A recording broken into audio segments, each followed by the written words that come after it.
the Right Honorable First Deputy Prime Minister to take up his seat at the podium so we can get the occasion rolling. Right Honorable First Deputy Prime Minister, sir.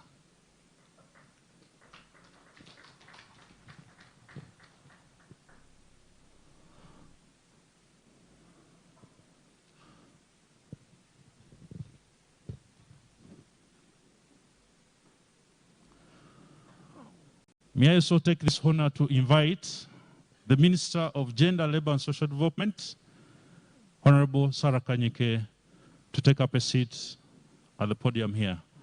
This side, Honorable.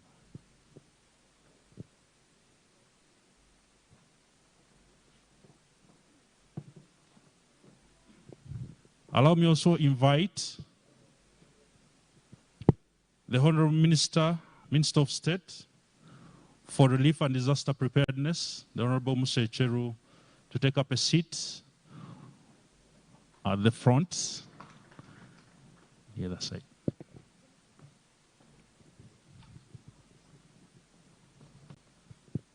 May we have the UN Resident Coordinator, Her Excellency Rosa Malango, taking up a seat at the podium here. You're most welcome.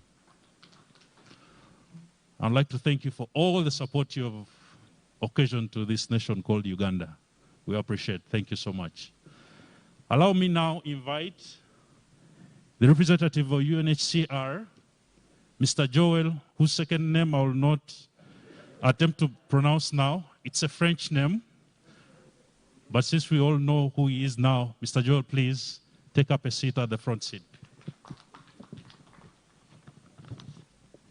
Thank you so much.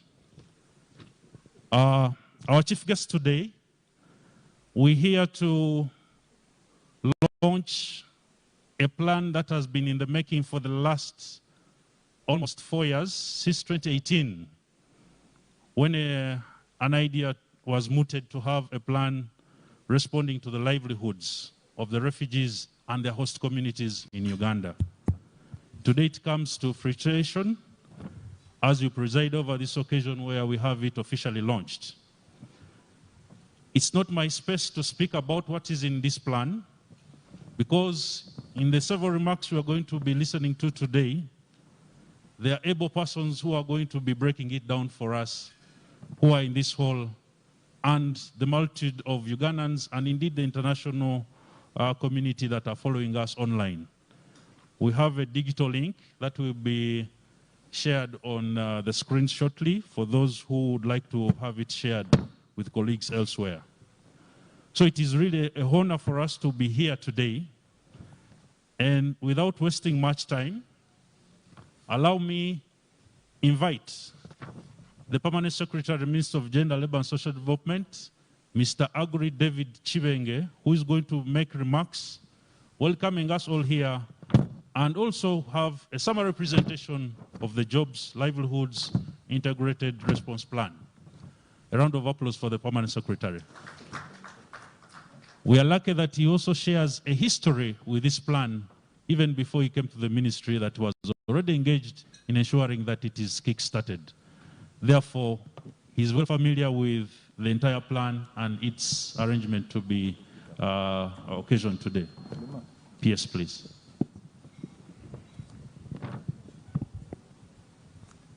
Thank you.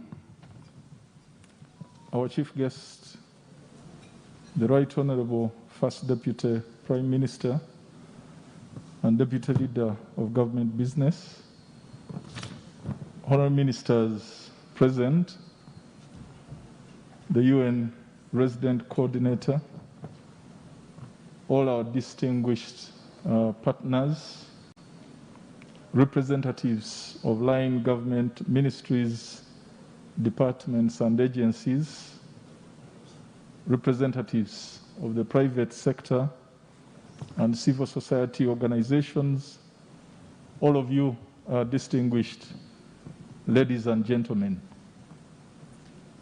It is my great pleasure and honor to welcome you all to this historic event of the launch of the Jobs and Livelihood Integrated Response Plan for refugees and host communities in Uganda.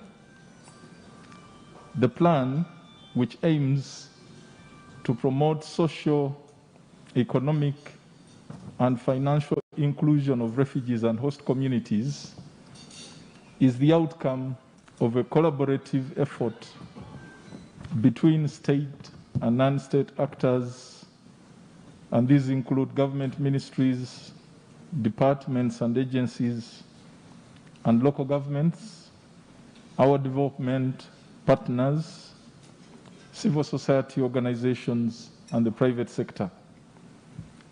Under Uganda's comprehensive refugee response framework, the CRRF arrangements, the Ministry of Gender, Labor, and Social Development was tasked to spearhead the process of development of this plan, which intends to effectively address the needs of over 1.4 million refugees and up to 5.7 million citizens within the host communities that are located in the 13 districts, 149 sub-counties, and 31 settlements. The increasing number of refugees exerts considerable pressure on land and other natural resources and increases the risk of conflict between refugees and the host communities. Amongst the key challenges facing refugees and host communities are: one, reliance on a variety of social protection services from mainly the international community that are delivered through both international and local organizations, with their main focus largely placed on relief and less on empowerment of the target communities for self-reliance and sustainable development. This is not to demean the effort and the investments being made in that particular area, but I think the feeling is that we could still do a lot more in the area of empowerment of the refugees and the target communities for self-reliance and sustainable development. The other challenge is low agricultural production and productivity, characterized by limited access to modern or improved technologies, tools, and quality inputs, poor agricultural knowledge and limited extension services, poor post-harvest food handling and storage, leading to high post-harvest losses, limited access to markets, and high vulnerability to climate change issues. Refugee children under 5 years of age, in some of the studies that were carried out, were found to have a global acute malnutrition prevalence of above 10% in West Nile and less than 5% in southwest of the country, as well as high anemia prevalence among children 6 to 9 years old, averaging 45%, linked to poor dietary habits and suboptimal feeding practices. There is limited investment by the private sector within these areas that we are targeting, which diminishes opportunities for jobs and self-reliance among refugees and within the host communities. There are reportedly lower rates of employment for refugees compared to the nationals. Opportunities for post-primary alternative education and life skills education are largely lacking, with limited opportunities for youth engagement in vocational skills training in refugee settlements and host communities. As you've heard from the MC, I am proud to have midwifed the education sector response plan for refugees and host communities in this country, which was the first of its kind. And thereafter, we had other sectors coming up with response plans. I know health has one, water and environment has one, several others, and now gender, labor, and social development is coming up with this response plan. Government of Uganda has been acknowledged worldwide for its progressive policies for promoting inclusiveness and self-reliance of refugees and host communities, although the goal of achieving social, economic, and financial inclusion is yet to be realized. This unmet need informed the formulation of the Jobs and Livelihoods Integrated Response Plan. The 5-year integrated plan was expected to run from June 2020 to 2025.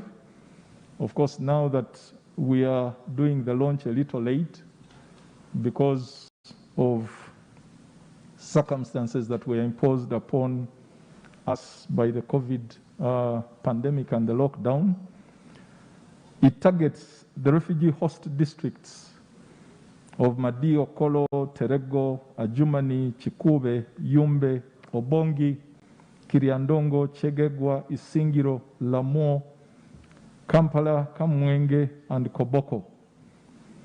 The plan envisions secure, self-reliant, and resilient refugee and host community households. We hope through implementation of this plan, we'll be able to contribute to building that self-reliance and resilience within the refugees and host communities. It is structured under 5 strategic objectives. 1, peaceful coexistence and economic interaction between the target community, which we hope to strengthen. The other is sustainable economic opportunities created for improved competitiveness and inclusive growth. Third is food, nutrition, and income security improved. Then skilled refugees and host communities developed in order for them to be able to harness, or for us to harness their employment potential and that of the country.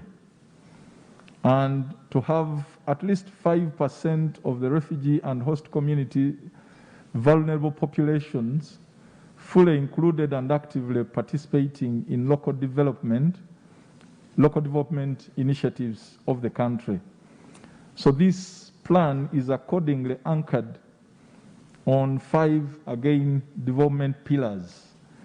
And that those 5 include building social cohesion by cultivating trust, cooperation, and social bonding to be able to deal with internal conflicts, economic shocks, and market stresses. 2, promoting entrepreneurial-led development and market growth through economic and financial inclusion by promoting labor market programs and increasing demand for financial services. 3, strengthening food, nutrition, and income security by promoting public-private partnerships and extension that will improve standards, quantity, quality, and diversity of food produced, but also consumed, as well as income from agricultural trade. 4th is increasing access to market-relevant skills to enhance opportunities for job creation and access to gainful employment with a view to strengthening livelihoods of the target communities. And then finally, providing social protection through direct income support, social insurance, social care, and support services in order to reduce vulnerability and improve resilience to shocks of the refugee and host communities. And to realize the vision of this plan, which is a community-driven or community-led development approach, we are going to anchor its implementation in multi-sectoral agency or stakeholder collaboration. It is desirable to see our refugees and the host communities, as I said, become more resilient and participate in inclusive development of this country. The plan envisages investment of up to 608 billion shillings, which is equivalent to about 169 million United States dollars, through a number, and we think these resources should be mobilized through participation of a number of sectors, agencies, and our partners. And we have been working fairly closely with the ministries responsible for East African Community Affairs, Agriculture, Animal Industry and Fisheries, Trade, Industry and Cooperatives, Ministry of Education and Sports, Ministry of Local Government, and ourselves as the lead sector. As I conclude, ladies and gentlemen, I wish to acknowledge all our partners in this effort, and in a special way, our development partners. Some of them are displayed up there, but you have UNHCR, you have World Food Programme, you have FAO, we've worked with the European Union, BMZ, GIZ, DFID, USAID, UNDP, and several others, and all those that support our country response to refugee and host community interventions through the CRRF, the number of bilateral initiatives that are supporting Office of the Prime Minister, which takes lead in all these matters. I reiterate the commitment of government through the Ministry of Gender, Labour and Social Development, as well as that of our collaborating ministries, departments, and agencies to work tirelessly towards realization of the desired socio-economic and financial inclusion of the refugee and host communities. I welcome you, ladies and gentlemen, once again, and wish you all a very successful launch of this plan. And I thank you, ladies and gentlemen, for your kind attention. Thank you so much. At a later stage, I'll be able to read out the names of the members of the steering committee so that work begins immediately the chief guest leaves. I thank you. Thank you so much. Thank you so much, members. Another round of applause for the Permanent Secretary, Minister of Gender, Labour and Social Development. I'd like to thank you so much, sir. At this juncture, may I invite the Deputy Resident Representative for UNDP, Madam Sheila Ngatia, to make her remarks. Thank you.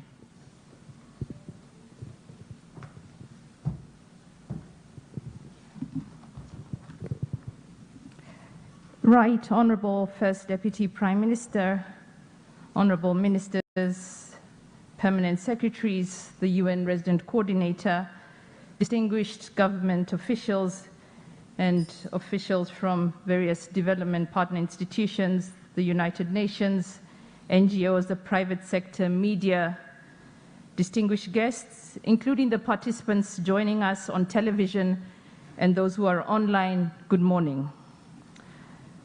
I bring you greetings from the UNDP resident representative, Ms. Elsie Atafua, who was away on official business. And on behalf of UNDP, it is indeed a great pleasure to join you all today as we launch the Jobs and Livelihoods Integrated Response Plan, a very important milestone as PS detailed. And we applaud the government of Uganda and all partners and stakeholders who have contributed to the achievement of this milestone today. Congratulations. This is a vital planning framework to enhance the integrated planning for host communities and refugees in local development initiatives, promoting peaceful coexistence, and to foster sustainable economic growth. The Jobs and Livelihoods Integrated Plan will consolidate the progress made by government and development and humanitarian organizations, and more importantly, boost the capacities of the refugee hosting districts to respond to the socio-economic needs of both the host communities and of refugees in a sustainable manner. Distinguished participants, today is yet another fitting opportunity to recognize the government of Uganda for the progressive refugee policy, which has welcomed refugees and asylum seekers, the largest in Africa. Uganda stands tall in Africa and the world for this progressive policy. May I take this opportunity to recognize the government of Japan and the Korea International Cooperation Agency for their long and trusted partnership with UNDP in partnership with the government of Uganda in improving livelihood outcomes for host communities and refugees. And we appreciate the partnership with national and international NGOs that has achieved transformational impact for these people who really need it the most. Distinguished participants, as PS Kibenge noted, the development of this plan has indeed strengthened coordination and partnership among key actors and stakeholders across government, ministries, departments and agencies, development partners, UN agencies, civil society, private sector, the host communities, the local districts, refugees, and more. And together we have a joint responsibility to build on the progress of humanitarian interventions to ensure that the ongoing capacity strengthening of the refugee hosting districts to respond to the needs of both the host communities and refugees is done in a sustainable manner. And as UNDP, we are able to offer a global network of expertise and experience in livelihood stabilization, economic recovery, inclusive economic growth and resilience building, sustainable development, peace building, and social cohesion. Just to name a few key interventions that UNDP, together with the government of Uganda and partners on jobs and livelihoods for host communities and refugees, and these include cash for work. And already we have over 10,000 beneficiaries who have been reached through this cash for work interventions, which is key for building their resilience. There has been work done, for example, on road repairs and opening of roads in the host districts. There has been work done on vocational training for youth to equip them with skills for jobs. And these are youth, again, both from the host communities and from refugees. There has been extensive work on tree planting interventions to address the challenge of deforestation. And there have been interventions aligned to disaster risk reduction. So it is gratifying to note that the Jobs and Livelihood Integrated Response Plan exudes the spirit of linking the humanitarian and development nexus, and therefore it lays a good foundation for continuing to strengthen the resilience of the host communities and refugees, while investing in national and local capacities to ensure that the immediate and long-term development aspirations will be met. In conclusion, on behalf of UNDP, I once again thank the government of Uganda, the people of Uganda, the non-state partners, development partners, for their progressive support to the refugees. And we, as part of the UN family, continue to pledge our commitment to work for the successful realization of this historic plan. I thank you. Thank you so much. Thank you so much. Ladies and gentlemen, at this juncture, may I now take the honor to invite the representative for the UN Agency for Refugees, Mr. Joel Boutro. Thank you so much. I got my lessons right. Good morning, Right Honorable First Deputy Prime Minister, the Minister of State for the Ministry of Gender, Labour and Social Development, our hosts, the Minister of State for Disaster Preparedness, Response and Refugees. Thank you, by the way, Minister, for being such a strong and good partner as we try together and under your leadership to coordinate the refugee response. The Minister of State for Sport, my colleague, the resident coordinator, Mrs. Rosa Malongo, the PS for the Ministry of Gender, Labour and Social Development. Now I'm going to miss a few people, I think, but colleagues from the UN, from government ministries, NGOs, international NGOs, local NGOs, the press, so all protocol observed. Good morning.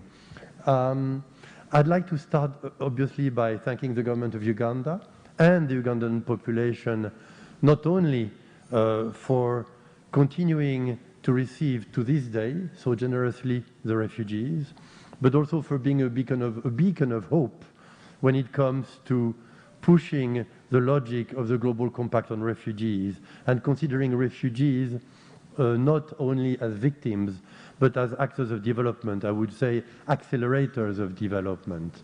And I think it is important, and it has been recognized globally, I think, by the way, and that is why Uganda has been so successful, I would say, in mobilizing commitment during the Global Compact on Refugee and the event that took place in Geneva in December 2019. And Uganda has been the first in terms of receiving commitments that some of them have materialized, or others have yet to materialize, commitment to support Uganda in its march towards, indeed, including refugees in everything that happens in the national life, including refugees, in the national development plans, in the district development plans, and so on. Also, as you know, and as the PS, Mr. Agrea said, Uganda is the only country that has developed 4 response plans. The PS said it, of course, where the first one was education response plan, then the health response plan, the water and environment response plan, this plan now, and a forthcoming one which is on energy soon. I'd like to congratulate the Ministry of Labour, Labour and Social Development also for managing to coordinate the work of 7 ministries, including your own. As Rosa and I know, try to coordinate 7 UN agencies. It is not simple. So let alone 6 or 7 ministries. So really congratulations for that. And it explains probably why also the pregnancy was probably a bit long, and lasted for some 2 years. But finally, we have the baby. So, and we hope it grows well and steadily. Let me also acknowledge the role of the international community. We have heard, of course, the government of Japan, the Netherlands, the EU, the US, Denmark, Sweden, Germany, Belgium, UK, last but not least, the World Bank, have also all a strong part in also the finalization, the drafting and finalization of this document. NGOs too, also, and I should not forget them, are also our UN sister agencies, FAO, ILO, WFP, UNDP, of course, and others have also played a key role in this plan. Of course, this has, in concrete terms, what does that mean? We know that COVID, the pandemic, and has combined itself with sort of lingering poverty to create even more poverty, and especially among the most vulnerable, amongst whom are the refugees.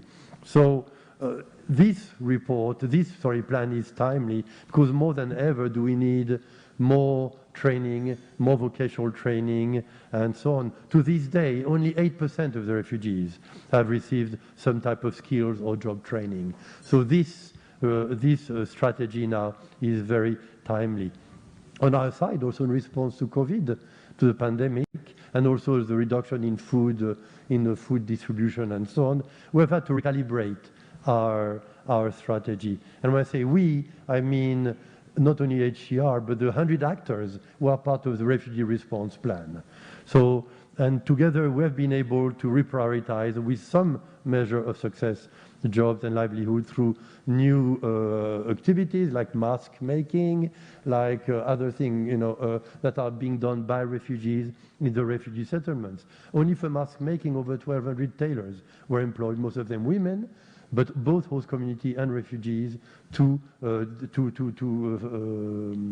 make masks and distribute them to the refugee population and surrounding population.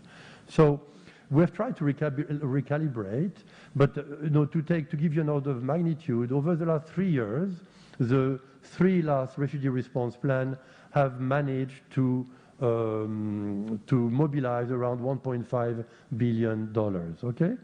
If you want to add development actors, we probably can multiply that by 2. So we may reach around $3 billion overall, which is not a small amount.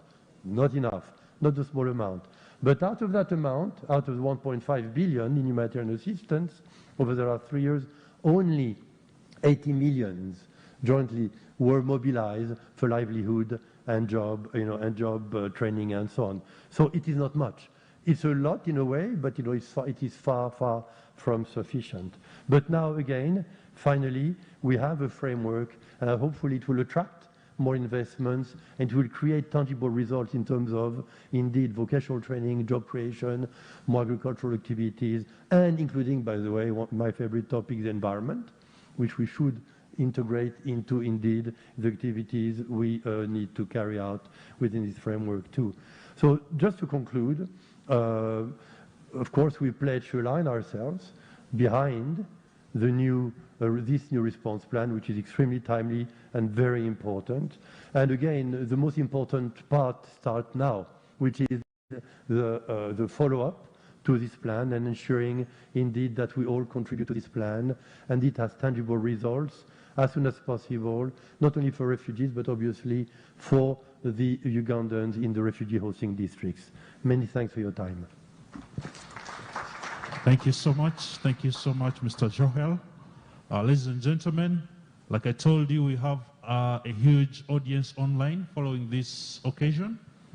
I'd like to take this opportunity to recognize our audience that is online. Right Honorable, we also have people that are interested in this plan following the proceedings of this event on UBC TV. So you can be sure that in the refugee settlements and the host communities, they're following us keenly and taking note of the promises and pledges we make here and commitments. So thank you so much, ladies and gentlemen. Again, to thank UNDP and the Embassy of Japan who made this occasion very possible.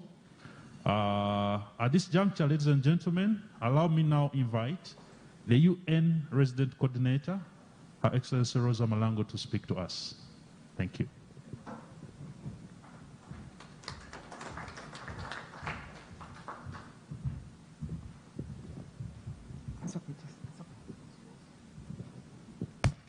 Welcome to the COVID times.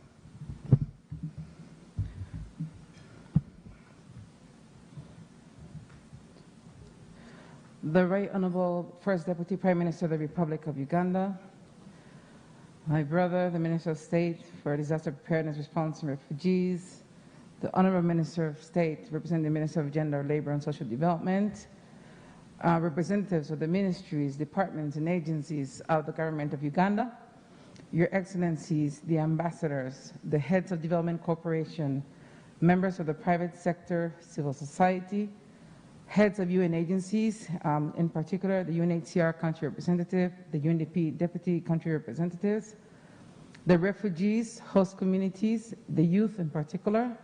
Ladies and gentlemen, all protocols observed. It is my honor to address you today in a different capacity. I am here to speak on behalf of the Local Development Partners Group at this launch of the Jobs and Livelihoods Integrated Response Plan for Refugees and Host Communities in Uganda. The Local Development Partners Group includes 22 development partners of the Republic of Uganda.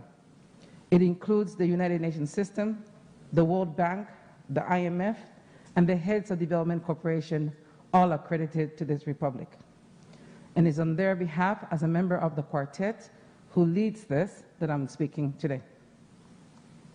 This plan, which is fully aligned with the objectives of the Third National Development Plan and the SDGs, offers entry points for development actors to contribute to livelihoods, enhancement, and improvement of the economic status of refugees and host communities. We extend our appreciation to the government of Uganda for embracing and putting into action the aspirations of the United Nations Global Compact for Refugees, which provides a blueprint for governments, international organizations, and other stakeholders to ensure that host communities get the support they need and that refugees can lead productive lives in dignity. We would like to appreciate the communities and the government of Uganda for providing a safe haven to those seeking safety. Thank you, Uganda, for your sacrifice and your solidarity. I would also like to recognize fellow development partners. Thank you for your continued commitment to reorient ourselves from the traditional development approaches to our new way of working. We are now focusing on working closer with humanitarian actors across the humanitarian development peace nexus, which places people and their needs at the center of our action. Ladies and gentlemen, in June 2017, His Excellency the President of the Republic and the United Nations Secretary General, accompanied by the High Commissioner for Refugees and the Executive Director of the World Food Programme, jointly hosted the Uganda Solidarity Summit on Refugees in Kampala to mobilize international support towards the country's commitment to a progressive approach to refugees and to give thousands of partners the chance to witness firsthand the Uganda model. Since then, several joint plans have been developed, responding to calls for greater efficiencies in host districts. Today's plan consolidates Uganda's position as a global leader in transforming the way the world responds to refugee situations. We've developed interventions that aim at creating decent living for refugees and their host communities, improving the quality of life for all. We believe that this plan is in line with the UN SDG pledge of leaving no one behind, and we are confident that it will positively contribute to peaceful coexistence, poverty alleviation, environmental sustainability, private sector growth in the targeted communities, and inclusive economic growth. Dear participants, as we join efforts to support implementation of this plan, we call on all development actors to pay particular attention to the following. First, we must emphasize human capital development as an entry point to development, viewing refugees as positive agents who contribute to socioeconomic transformation of the communities in which they live in, if their potential is fully harnessed through education, skills development, and opportunities.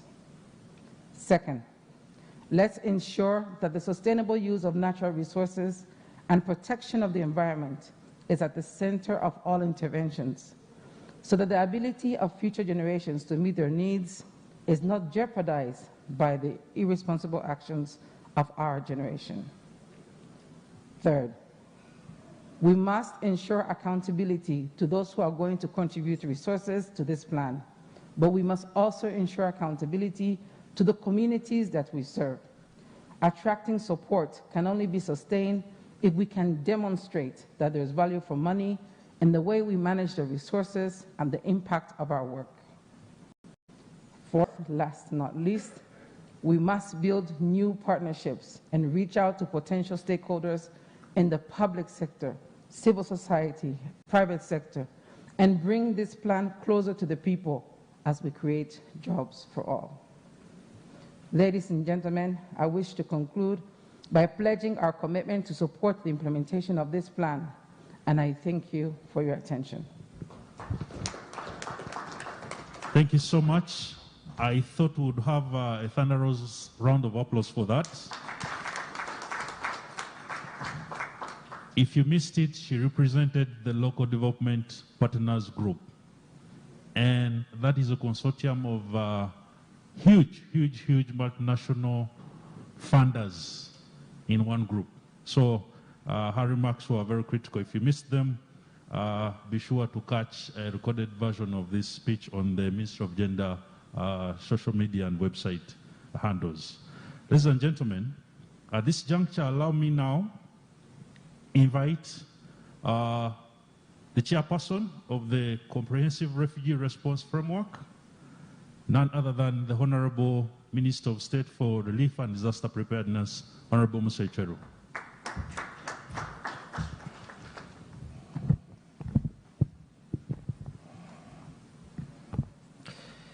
First of all, I want to invite these distinguished ladies and gentlemen to congratulate General Moses Ali upon his resounding winning of elections recently in Adjumani.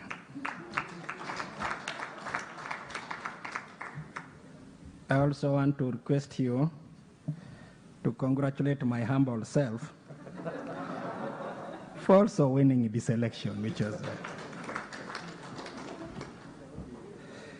General Moses Ali and all of you distinguished participants, I always find it a pleasure sitting next to you as we navigate through some of these very noble crusades. And before I request my sister, the Minister for Gender, Labor and Social Development, to come and speak and invite you, allow me, as the Minister responsible for the docket of refugees, to highlight specifically a few things that may have been said by my distinguished earlier speakers, but just for emphasis. One, I want to remind you, my distinguished participants in this launch, and indeed all those who are following these events, that Uganda has the most progressive refugee policy in the world.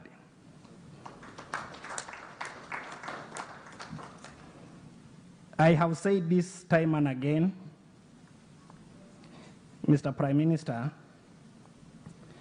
that if wealth is measured by dollars, American dollars, if wealth is measured by euros, then Uganda may not be in the equation. But if wealth is measured by what is embedded in people's hearts, then we have lessons to teach the world.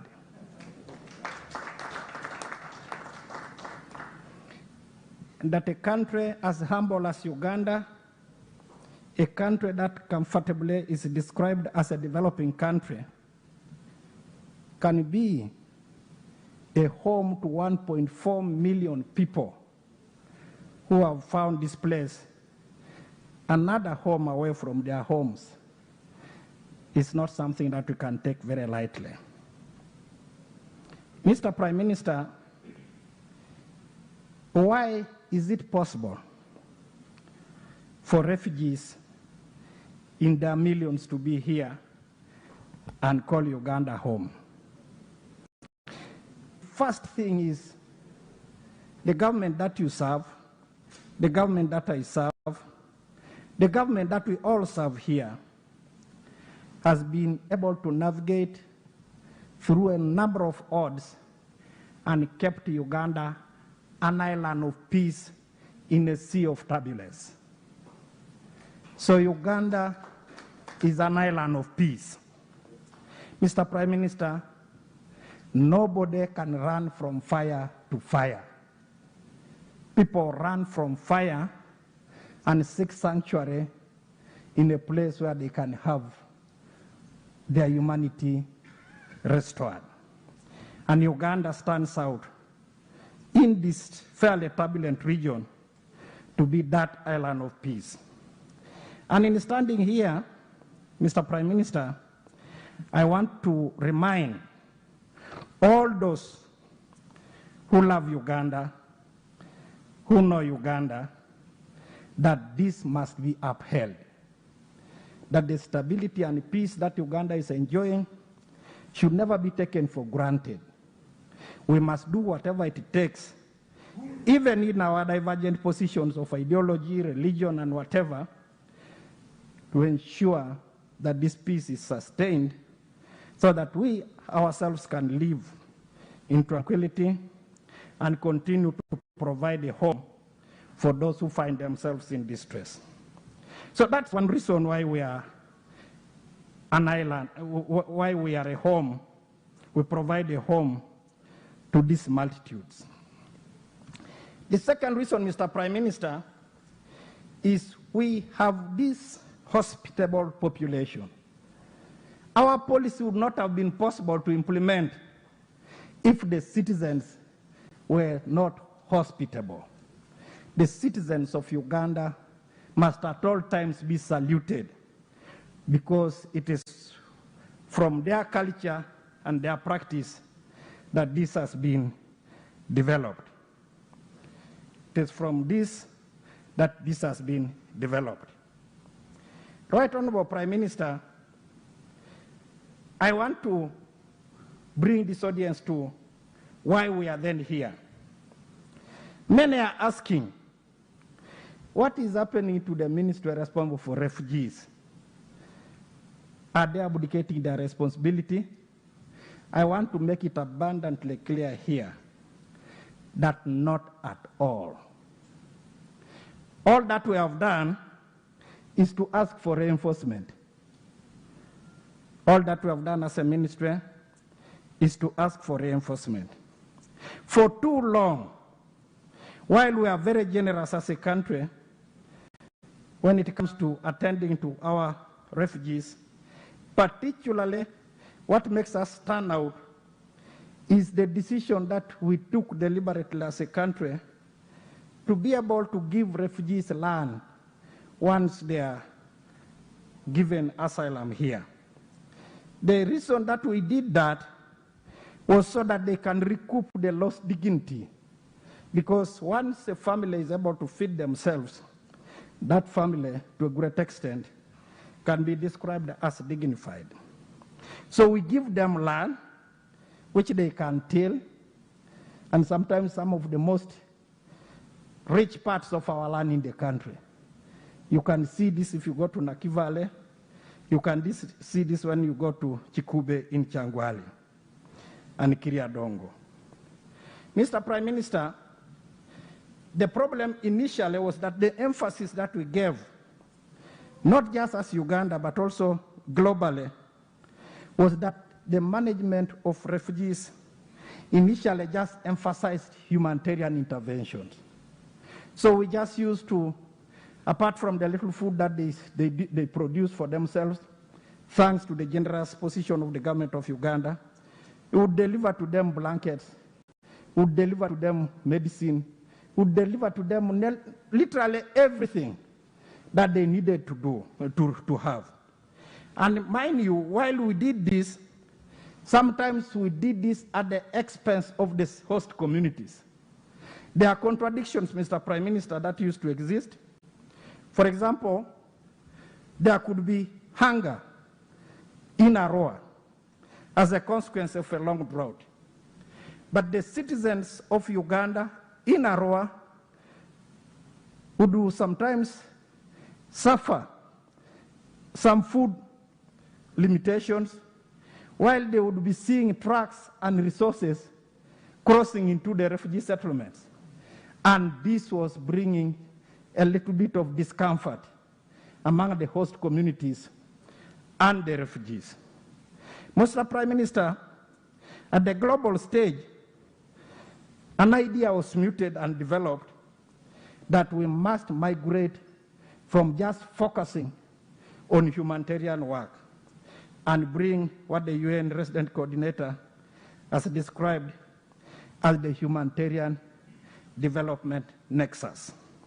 And that is what led to the birth of this very powerful acronym, CRRF. For the people out there, Mr. Prime Minister, the comprehensive refugee response framework is a new way of working, which emphasizes both humanitarian and development interventions running concurrently within the refugee settings and together with the refugees and the host communities. Mr. Prime Minister, I'm proud to let you know that once that was agreed, Uganda was the first country again in the world to put in place a robust secretariat for the CRRF. And after putting in place a robust secretariat, it put in place a robust steering group for the CRRF. Mr. Prime Minister, you are supposed to, your office is the chair of the steering group, but I told to your magnanimity, you are kind to allow my humble self to be chairing that steering group. So whatever I've been doing and whatever I continue to do is on your behalf. The mistakes are mine, the successes are all yours, sir. Against that background, sir, and I want to use this opportunity to request the members of that steering group who are here to just stand up for your kind recognition, for their kind recognition. The members of the steering group, both the donors, the refugee representatives, and all of them. Can you? Very good. Mr. Prime Minister, these distinguished ladies and gentlemen are the people I lead in the policy-making process of what brings us to where we are today. And I want to thank them for being very patient with me particularly, most of the time. Right Honorable Prime Minister, the steering group is the policy-making body of this wonderful new way of working, the CRRF, the Comprehensive Refugee Response Framework. With the policy-making body, we have been able to develop a plan for the Minister of Education, and I want to thank the PS Gender, who was then working in the Ministry of Education and was the desk officer and the brain behind that very successful plan that we launched some time back. We have also developed and launched a policy for health, a plan for health. We have also developed and launched a plan for environment because of the degraded environment that our refugees and host communities find themselves in. Today, we are making the equation complete. Mr. Prime Minister, I have shared with these friends many times. No amount of counseling can help a person in trauma, can help a person in pain, if that person cannot recoup his or her dignity and keep it in her hands. That we have done all this without us delivering income to the pockets of refugees, without us delivering income to the pockets of the host communities, all our plans had a risk. But with this now that today we are launching a jobs and livelihood plan that is aimed at mobilizing money into the pockets of refugees, mobilizing money into the pockets of the youth and the communities that host refugees. In my opinion, it makes the equation complete and will make all the other plans work. And that's why our being here today is very, very important, Mr. Prime Minister. It's very important. The emphasis I want to make before I sit down is particularly to the partners. Mr. Prime Minister, when we had the refugee summit that was alluded to by Madam Malango, Honorable Nek and myself were very excited about the pledges. In fact, if you saw the way we were walking in Munyonyo, we were walking like successful ministers. But unfortunately, we have not seen tangibly some of the things that made us walk like successful people. I want to request, and very strongly, our partners, that the commitments that we make today must be realized. I also want to assure you, Mr. Prime Minister, that as the in charge of the docket, will continue to lobby for other partners to come and make interventions to support what has already been committed. This is a long journey that we have started to walk, and we must walk it up to its logical conclusion. I thought, Mr. Prime Minister, I will leave the rest to you, but it was critical that I make those humble and very, very important highlights. We have refugees, Mr. Prime Minister. We have temporarily closed the border because of COVID-19. We have temporarily closed the border. But I want to say this to you, sir, that we have a challenge. Some of our borders are witnessing huge new arrivals because of the turbulence that characterizes the countries neighboring us. I want to be specific, Mr. Prime Minister. Apparently, there seems to be a problem in DRC. I don't know what is happening there, but there seems to be a problem. I know at your level, you might know a lot of details. But because of that problem, there are communities that are entering our country and mixing with the local communities. Now, one risk and two risks that need to be highlighted here is one, they are not going through our normal system where we would isolate them for some days, screen them to ascertain whether they have Ebola or COVID-19. But they are crossing through the porous borders and mixing with the citizens of Uganda. This is happening in Kanungu, this is happening in Kisoro, this is happening in Kasese, this is happening in Bundubujo, this is happening in Ntoroko, this is happening in Zombo. Mr. Prime Minister, I will want us to look at how, without compromising the challenges associated with COVID-19, we can manage this new challenge very scientifically, very politically, and very effectively. This we can discuss quietly and see, then we can communicate to our partners. I have been requested, sir, with your permission, that I could do, before the Minister of Gender comes, we could ask the Minister of Education to just say a word, Honorable Bua, Mr. Prime Minister, with your permission, sir.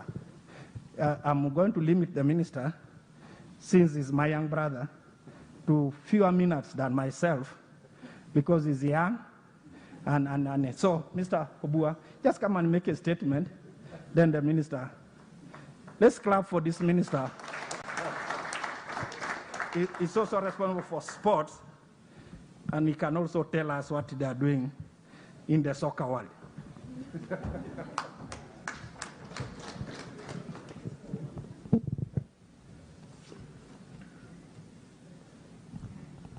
Our chief guest, the first Deputy Prime Minister of the Republic of Uganda and the Deputy Leader of Government Business in Parliament, General Moses Ali, the honorable ministers here present, specifically our host, the Minister of Gender, Labor and Social Development, the UN Resident Coordinator, and the entire UN family, but I recognize the UNHCR representative in Uganda and the UNDP Deputy Resident Representative in Uganda. Ministries, departments, and agencies of government here present, all our partners, invited guests, ladies and gentlemen in your respective capacities. I stand here with great humility in this high-voltage meeting to first and foremost convey to you warm and fraternal greetings from the First Lady of the Republic of Uganda and the Minister of Education and Sports, who delegated me to all brief for her in this particular important meeting because she's engaged. Ladies and gentlemen, in September 2019, the Ministry of Education and Sports, with support from the UN agencies and the education development partners, launched the National Education Refugees Plan. When this launch took place, you're aware that Uganda made history as the first country in the world to champion the implementation of refugees response plan with that on education. We are more humbled at the Ministry of Education and Sports to be the first ministry in Uganda and the first ministry in the world to implement the refugees response plan, including that of the host community. So we come here as the firstborn in terms of implementing the refugees response plan. We stand tall. We took the lead. We walked the talk. We practiced what we preached. We implemented, and we were successful, giving rise to a number of response plans that we are witnessing even today. I want to say that at the review of the education response plan, we strongly recommended focus on areas that can improve livelihood. And on this note, I salute and congratulate the Ministry of Gender, Labor and Social Development, the political leadership under my brother, the Honorable Frank, the technical leadership under the PS, Mr. Agre Chibenge, who made an enormous contribution when he was at the Ministry of Education and Sports in the drafting and implementation of the Education Response Plan when he was the Undersecretary. No wonder he got elevated and he was posted to the Ministry of Gender, Labor and Social Development as Permanent Secretary. I salute you, my big brother. Finally, I want to thank you all.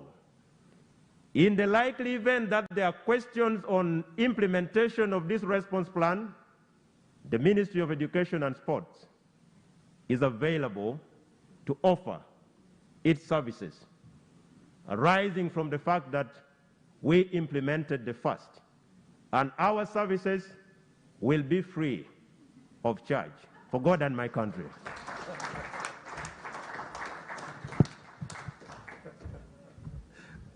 Again, another hand clap for my young brother.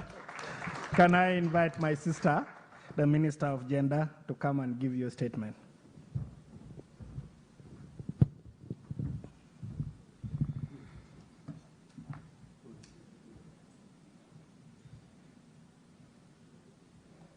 Our guest of honor, the Right Honorable First Deputy Prime Minister, General Alhaj Moses Ali, colleagues, the ministers present, the Minister for Relief and Disaster Preparedness and Refugees, the Minister of State for Sports, the UN Resident Coordinator, and the UN Family in general, all our district partners, representatives of line government ministries, departments and agencies, representatives of the private sector and civil society organizations, our colleagues who are online, distinguished guests, ladies and gentlemen, good morning to you all. I bring you greetings from the Minister of State, Minister of Gender, Labour and Social Development, Honorable Frank Tumwebaze, who has very other important, similar important assignments he had to attend to, and then delegated me to be here with you. I'm called Sarah Kanyike, Hajati Sarah Kanyike.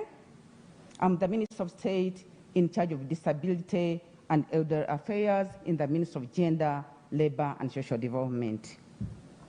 It is my pleasure to be here as the host and accordingly welcome you to this event of launching the Jobs and Livelihoods Integrated Response Plan for refugee and host communities in Uganda.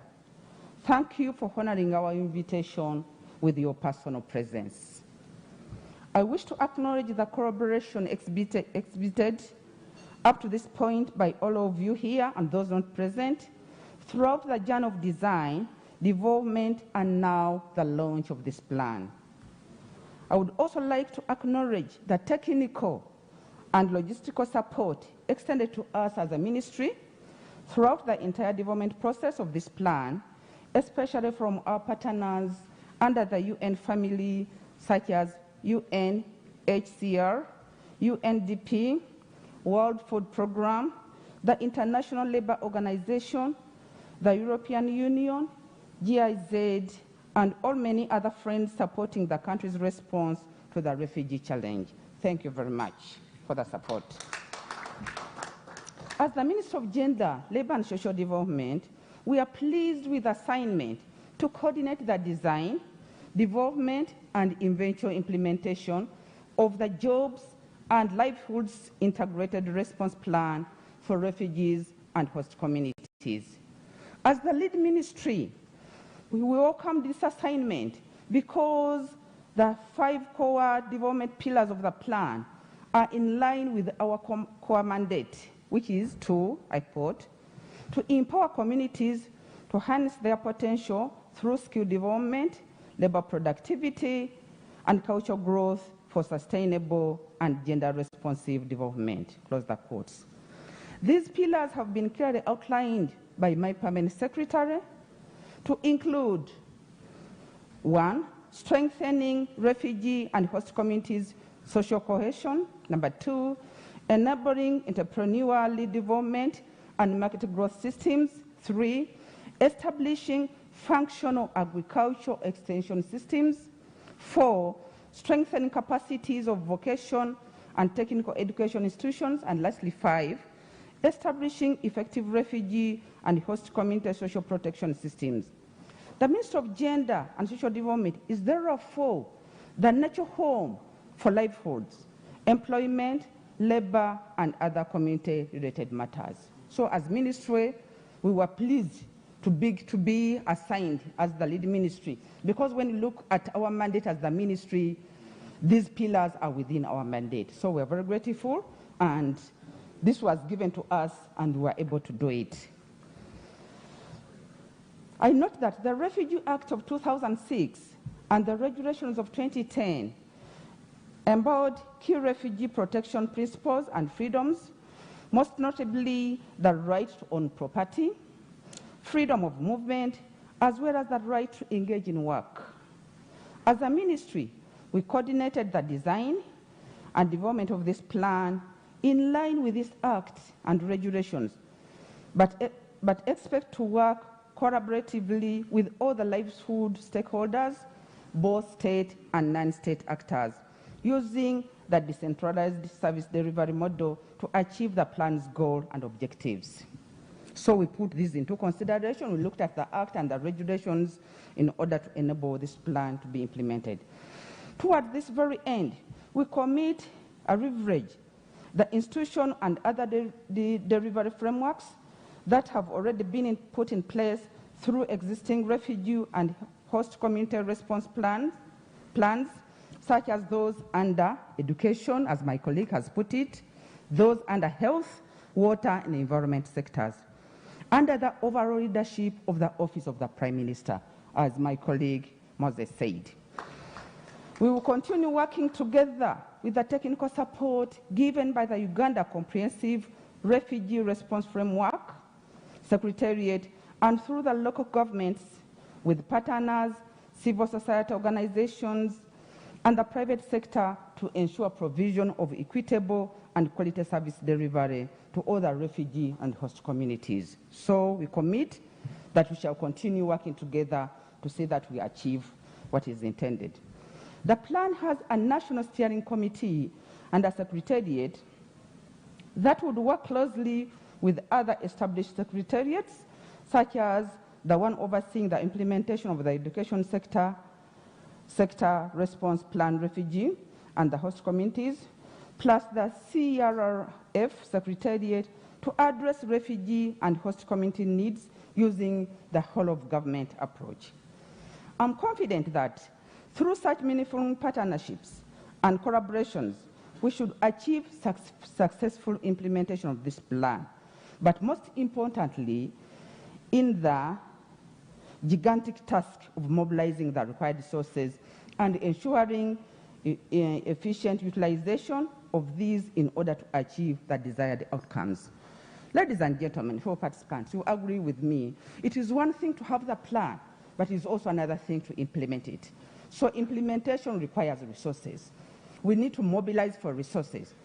And after mobilizing the resources, we need to put these resources to the effective use of it, as the UN coordinator said. We need to account for it. But let us mobilize for these resources so that we don't leave this plan on paper.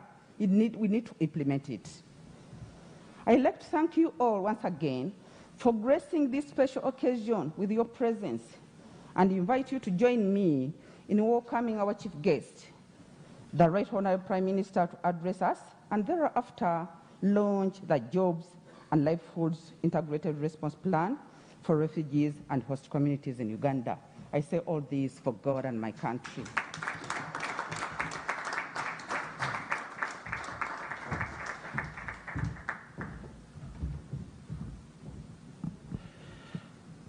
That hand clap was not adequate for the Minister of Gender.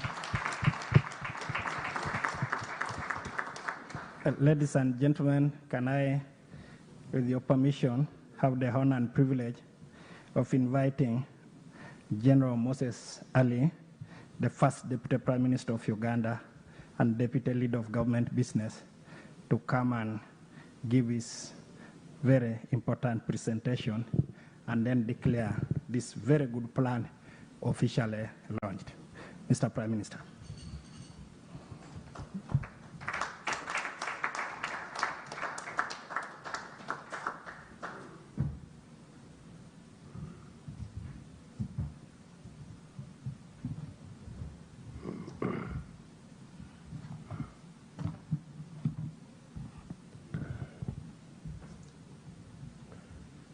Since I was not involved in the setting this podium, is it? Yeah. If I were, I would have put this chair there, this table. It should have been moved there so that I don't come here. Because if it is a boat, then we shall be. Yeah. But anyway, this is for future. Now, there are three things I want to tell you before which are not in my speech, in my written speech. I just tell you, those who made my speech didn't know what I was going to say.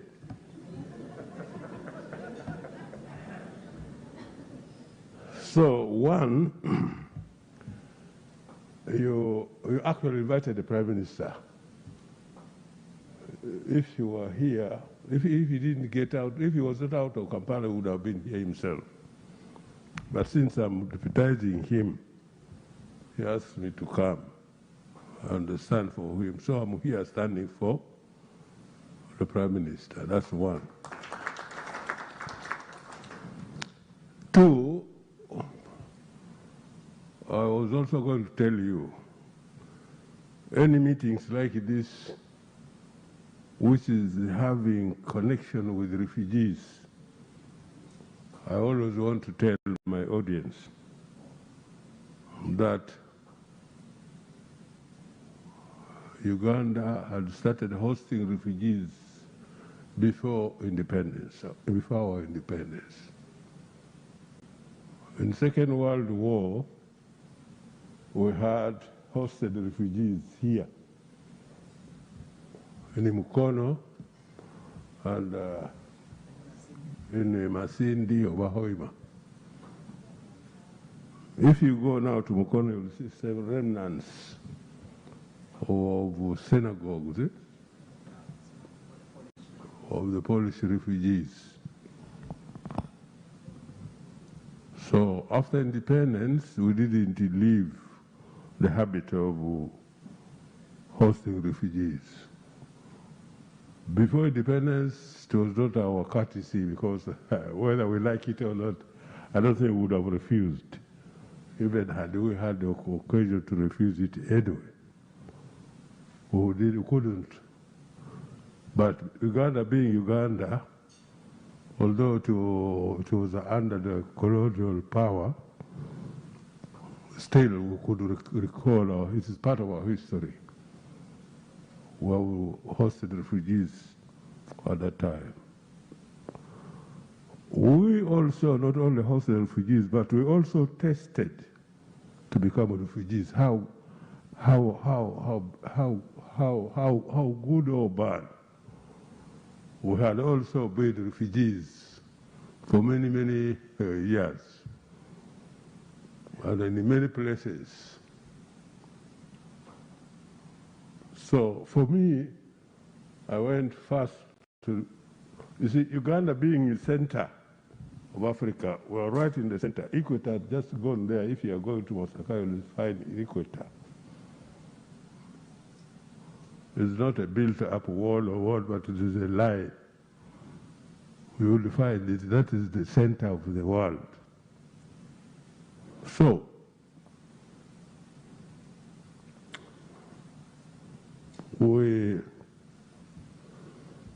I went to Sudan. People, Uganda being center of the world. So people, when there's a problem, you go, you cross for safety to the nearest border. I cannot come from the north, bordering Sudan, to go across in Rwanda. Maybe it can't work. It may not even be possible. So I crossed to the nearest, crossed into Sudan. Whoever, if it was also necessary, those who in the Kabale will cross to Rwanda, those in Western Nile will cross to Congo, and so on like that. So that is out of your convenience. But many things happen to us as refugees in other people's places. Some of our people were returned against their will back to the hostile government that made them run away. That is the worst thing you can do to a refugee, to send him back. The Minister of State says, nobody goes from fire to fire. You can't run from fire to fire. Nobody invited us. We went ourselves because we thought we were not safe to what we believe is the nearest safe area for us. That was in South Sudan. Those who are here crossed to Kenya, some went to Tanzania and so on. But I could not From Juba, because I was not feeling well, I went to Khartoum with my family. And even in Khartoum, it was more dangerous. I was supposed to be brought back because I served under Idi Amin. That was my crime. And how could I have run? How could I have avoided Amin? I joined the army in '68 when Amin was on top, and Obote.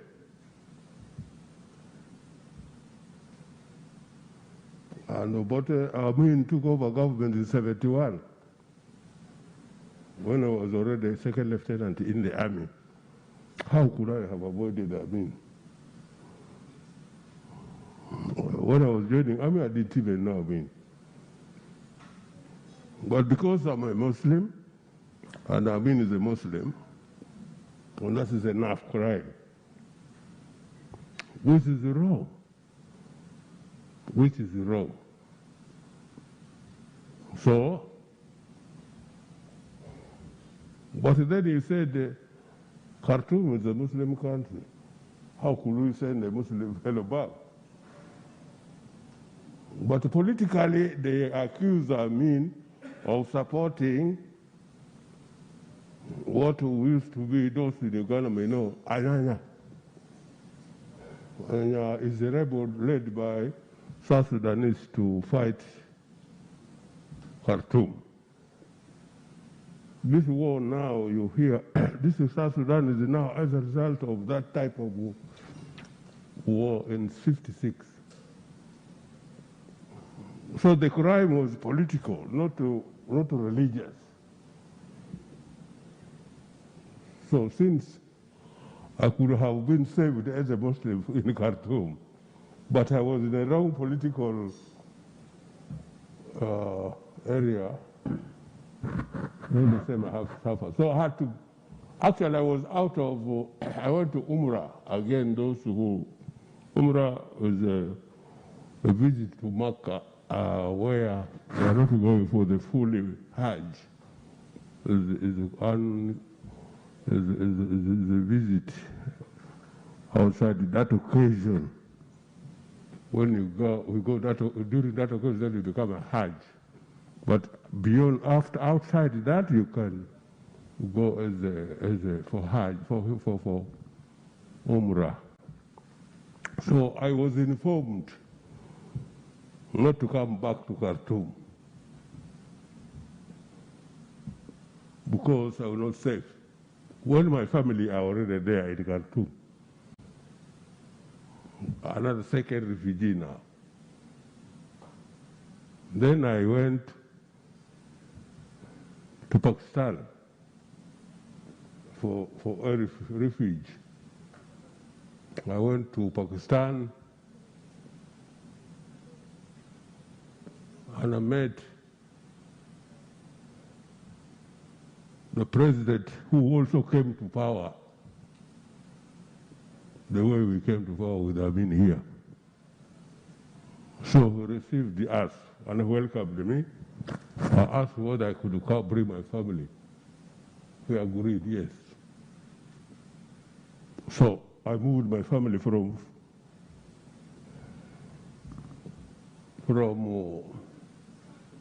Khartoum to Pakistan. We went, and I waited for them in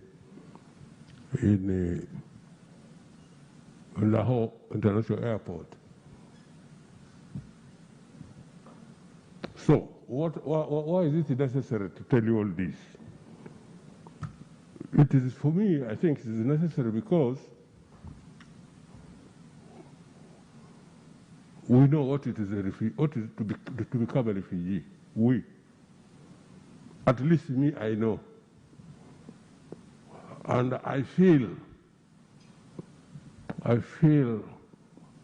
wrong to send somebody who has run away from his country to send him back, I think is wrong. I believe it because it was going to happen to me. So if what is happening now, one of the leaders who had been a refugee, many of our colleagues, even our president has been a refugee in Kenya, in Tanzania, in Europe even. So we are refugees by experience. We do what we think must be done as correct, because this refugee is a temporary issue. These people today, they are refugees, they're not going to die permanently refugees, no. They will one day go back. But while they are going back, they should be handled with courtesy.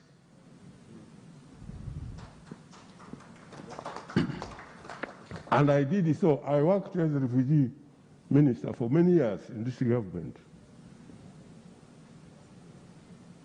So I practiced courtesy to these refugees. And so anything to do with the refugees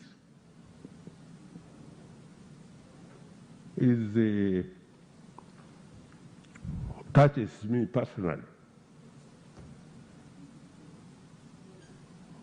Even if Prime Minister was here, he said to me to come, I would come. Last week I was here again. I don't know what for, I don't remember. In the same group. But it is connected with the refugee also. This is the comprehensive what? Refugee response framework. Response framework. The other one, who can remember?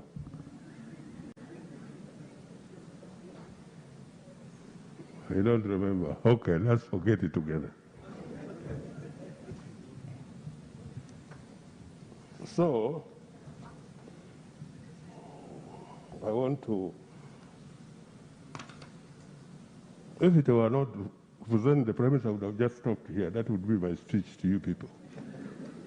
But since I'm representing the Prime Minister, I must read my official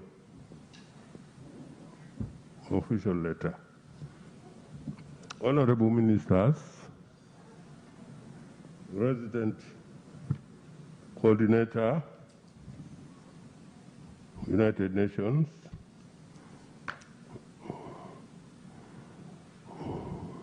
Your Excellencies, Ambassadors, President, and members of diplomatic mission, my colleagues, other members of Parliament, if you are here, with something I'm not going to thank those successful or not, because there are many casualties, so we must also balance. Are we happy for those who lost? Or are we happy for those who are successful? So it's better I keep quiet. So I'm not going to thank you, no, weep for somebody. And I want to thank Musa Cheruf to thank me. It's good he has thanked himself, so he saved me time, I think.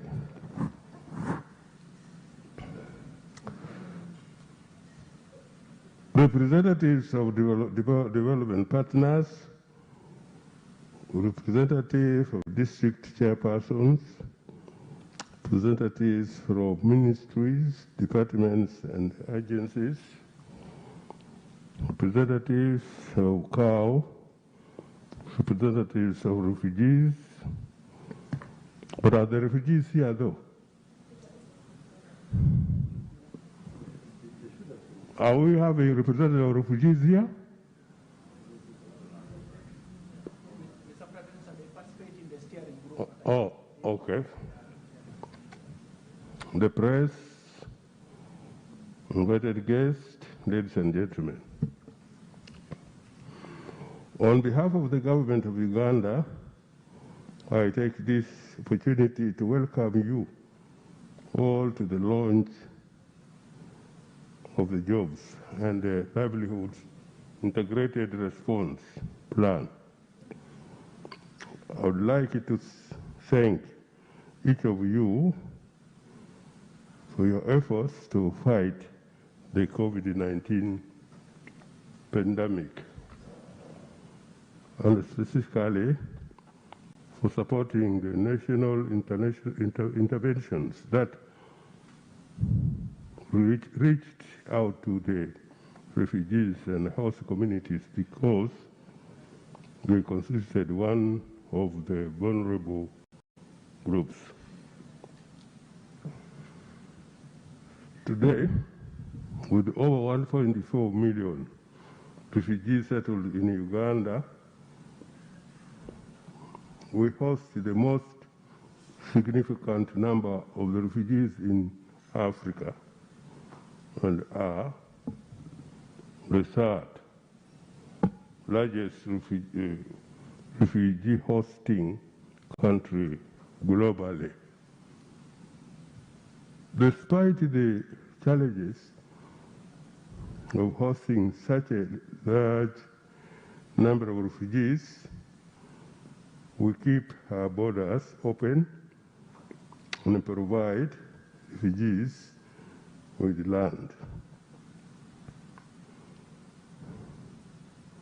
Freedom of movement, equal access to social services, the right to work and set up business. We are also integrating refugees population into our national planning framework, statistics, and service delivery.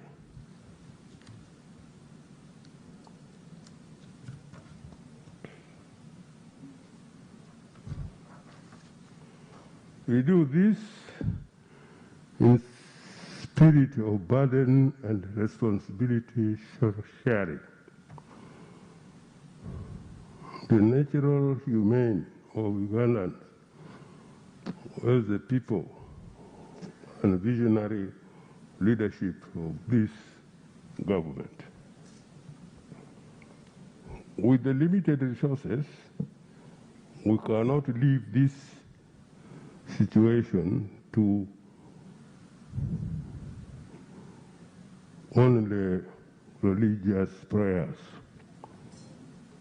As a country, we ought to strengthen our response primarily through comprehensive planning to ensure the dignity and the well-being for both refugees and hosting communities. With the advent of the comprehensive refugee response framework, CRRF approach, under the collective effort of partners, Uganda remains at the forefront of international legal and moral obligations to refugees. As pledged during the Solidarity Summit in 2016 and at the last Global Refugee Forum in 2019, Uganda commits to ensuring that refugees benefits from life-saving basic needs assistance coordinated through response planning. Subsequently, the government of Uganda has developed comprehensive sector response plans focused on local development, self-reliance, and resilience in education, health, and water, and environment as a supplement to the sector development plans. The job and livelihoods integrated plan we are launching today aims to generate unique opportunities, jobs, and livelihoods for refugees and host communities by building on sector plans and skills identified and prioritized in Uganda's National Development Plan. This government-led plan allows for a coordinated response involving humanitarian partners and providing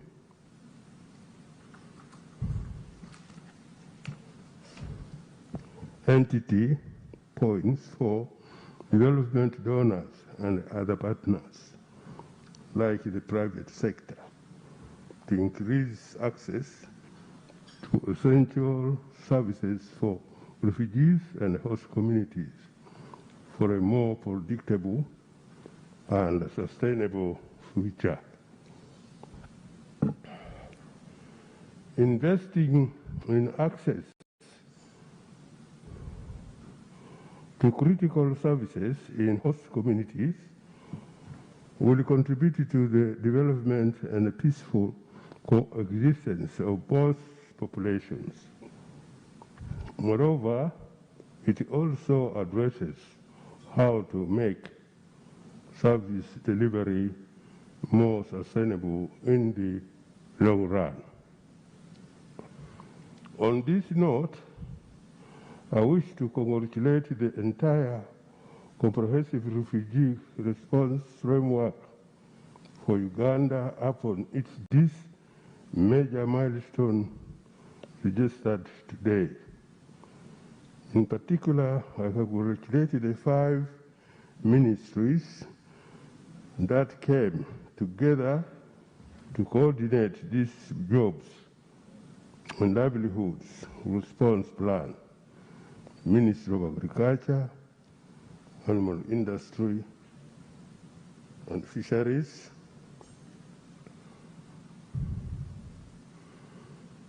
Ministry of Education and Sports, Ministry of Trade, Industry and Cooperatives, Ministry of East African Affairs, and overall coordinator, Ministry of Gender, Labor and Social Development. Dear friends, distinguished guests, ladies and gentlemen, as I conclude, I wish to emphasize that the development and launch of the jobs and livelihoods integrated refugee response plan is not an end in itself. It's only the beginning. I urge all of our partners to increase financial support towards Uganda's refugee response and ensure that the global compact on refugees and its comprehensive refugee response framework continue to become a reality and meaningful to the people who serve the refugees and host communities.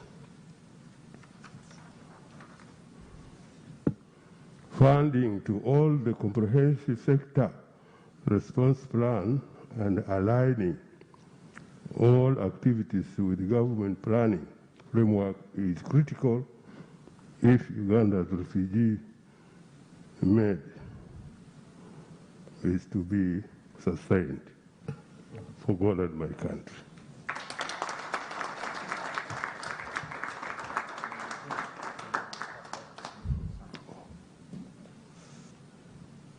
Can you again?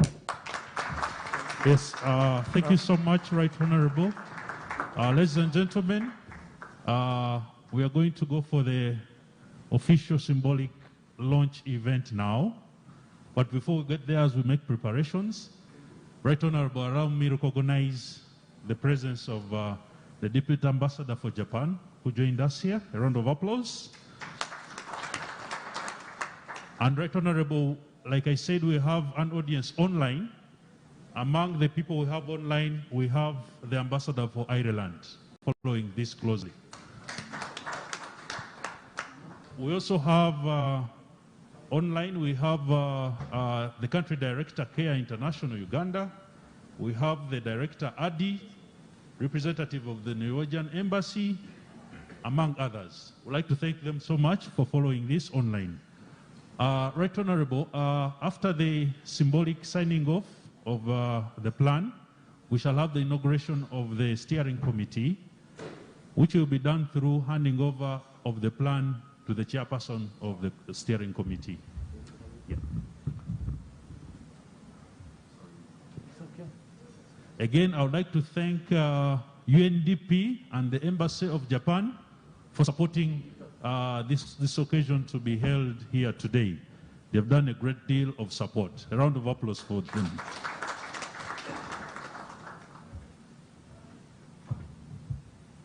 So to sign off this book, we shall have the Right Honorable First Deputy Prime Minister taking lead, and all the guests at the podium will follow.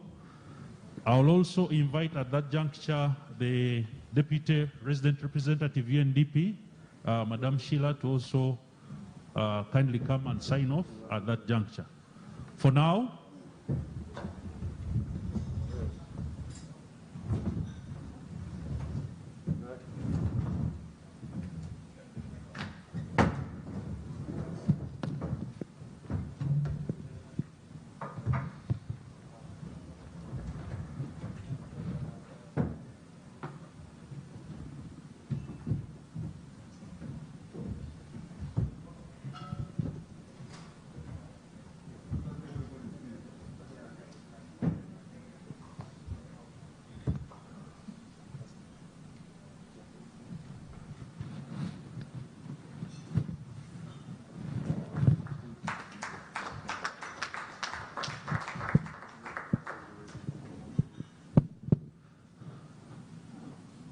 okay, ladies and gentlemen, there we are, the Right Honorable. If you don't have the map, then I don't know what to do. Okay, let's have the Right.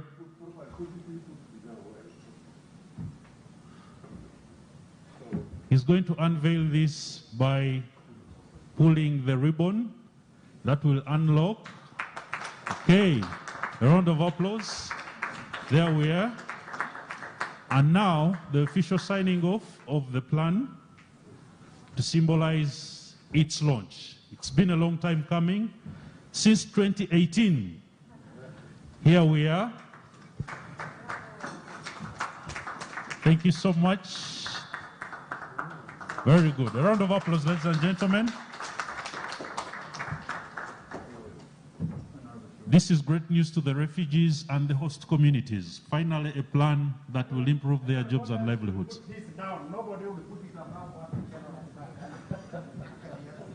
Let's follow instructions. Our signatures will go down. Thank you so much. The Honorable Minister for Gender, Labour and Social Development, Honorable Sarah Kanyike, they are signing off.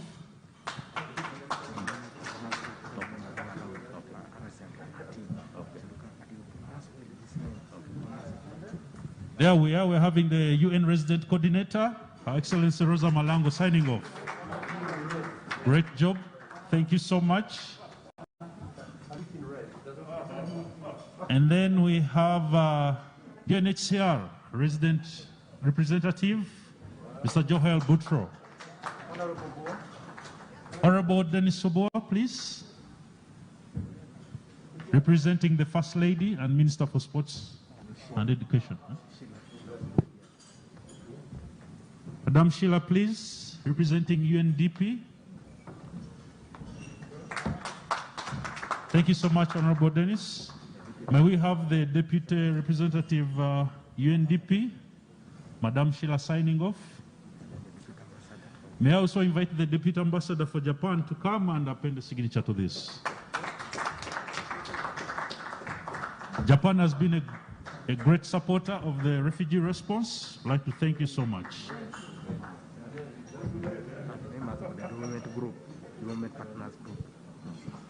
Can we have any members of the development group who are available in the hall to come and kindly sign off? Any members of the local development partners group who are available? Okay, photo opportunity right now.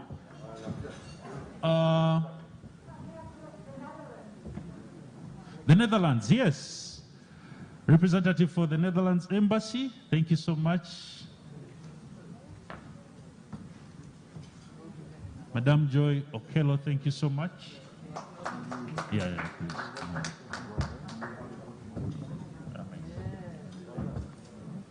Okay, photo opportunity right now. May I request the Permanent Secretary, Minister of Gender, to join?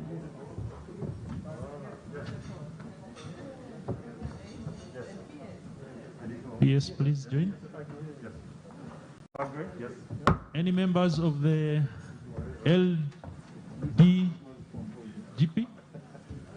Okay. Members, we remember that we're having a live reel of this, so those who are taking photos, please be mindful of that. Who's the official photographer?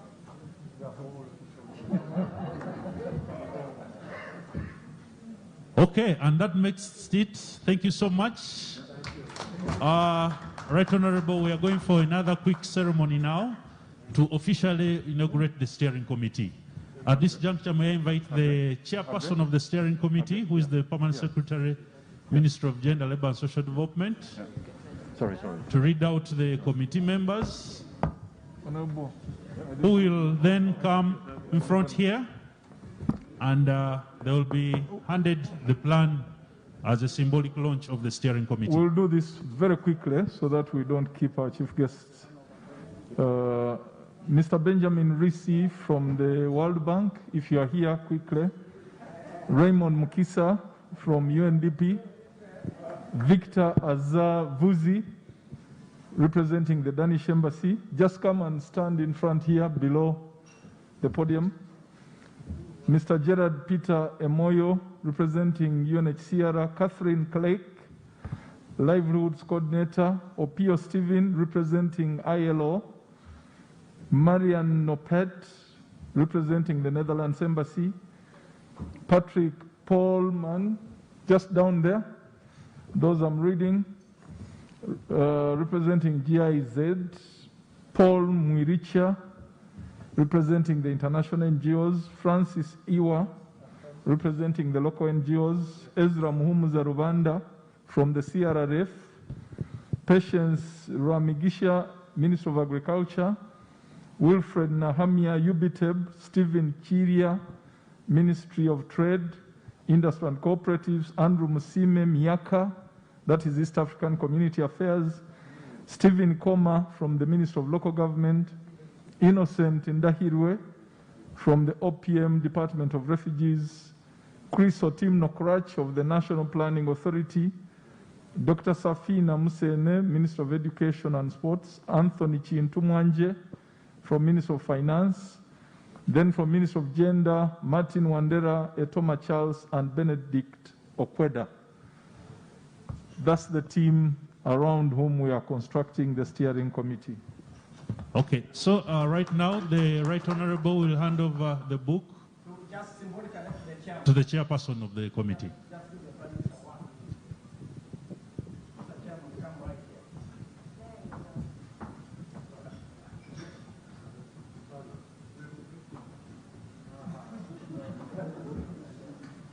There we go. The plan has officially been handed over to the steering committee. That's a huge achievement, members. A round of applause for that. The steering committee will be charged with the implementation of this plan. Thank you so much, Right Honorable. Thank you so much. Each member will receive a copy here. Kindly feel free to pick a copy as you move out. Thank you so much. Or the steering committee members. Yes. A copy each. And, I think we'll organize that. Ladies and gentlemen, thank you so much for this occasion.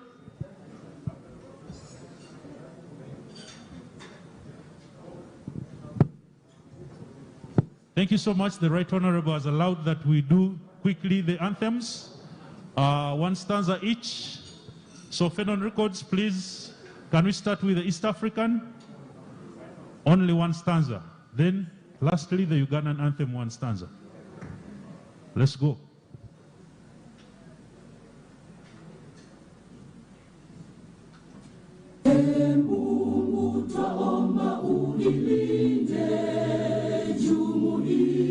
Afrika Mashariki, tuwezeshe kuishi kwa amani, tutimize na malengo yetu.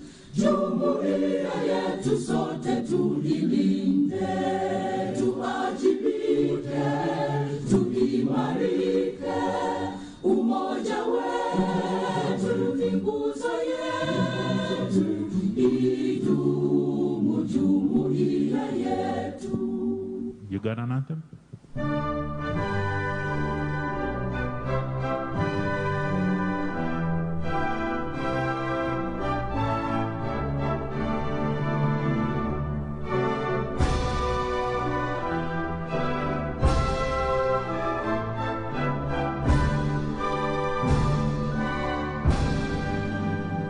Thank you so much, ladies and gentlemen. Members, we have lunch ready. Please don't go out. We shall be, everybody is invited for lunch. Directives will be offered as you move out of the hall.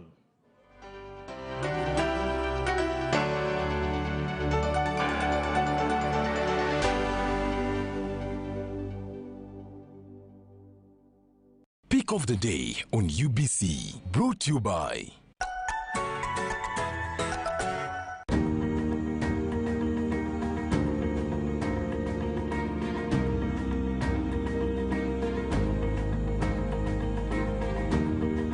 was brought to you by.